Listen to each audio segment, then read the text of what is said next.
La parole est à Madame Sonia Lagarde. Allez, on retrouve son calme. Oui. Ma question s'adresse à Madame la garde des Sceaux. Au cours des dernières semaines, Madame la ministre, il a souvent été question dans cet hémicycle de famille, de père, de mère et de droits de l'enfant.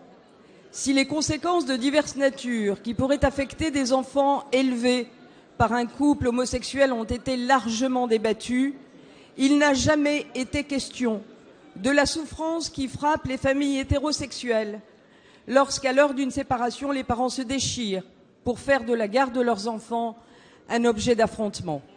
Les faits sont là pour nous rappeler la dure réalité et l'étendue du désespoir de certains pères lorsqu'ils se trouvent privés de leurs droits parentaux sur décision judiciaire.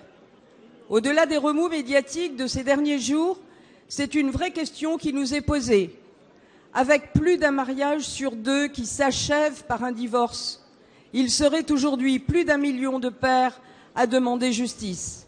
Oui, justice, car ils ont un rôle et une responsabilité à tenir dans l'éducation de leurs enfants, quelles que soient les raisons qui ont amené les couples à se séparer.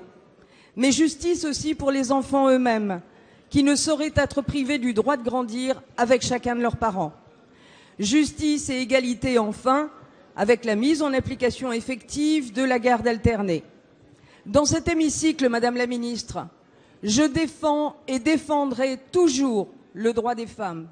Cependant, certaines situations de détresse doivent nous interpeller en conscience et appellent à surmonter toute forme de parti pris pour aller à l'essentiel, le respect des droits de chacun.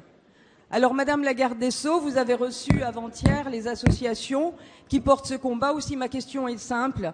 Comment la République entend-elle répondre au désespoir de ces pères qu'on prive de leurs droits? Je vous remercie.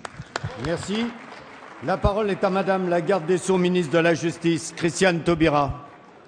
Monsieur le Président, Mesdames, Messieurs les députés, Madame la députée Sonia Lagarde, effectivement, à la demande du Premier ministre, Madame la ministre de la Famille, Dominique Bertinotti, et moi-même avons reçu il y a 2 jours des associations de pères. Les associations étaient au nombre de 4.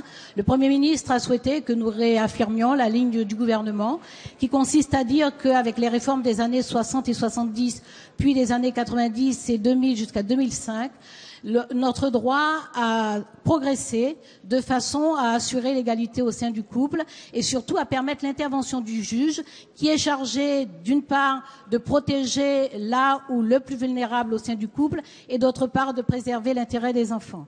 Concernant la garde des enfants, dans 78,5% des cas, la garde est confiée à la maman pour les enfants jusqu'à 2 ans et même jusqu'à 11 ans. Ce chiffre est à prendre avec précaution parce qu'il date de 2003. L'actualisation des chiffres interviendra en avril 2013 prochainement. Je veillerai à vous les communiquer. Il faut noter cependant que dans 79% des cas, c'est la maman qui demande la garde des enfants. Concernant la garde alternée, elle est prononcée à 12% dans les cas de divorce, mais surtout à 16% dans les divorces consensuels. Parce qu'une des conditions de la garde alternée, c'est l'entente entre les parents.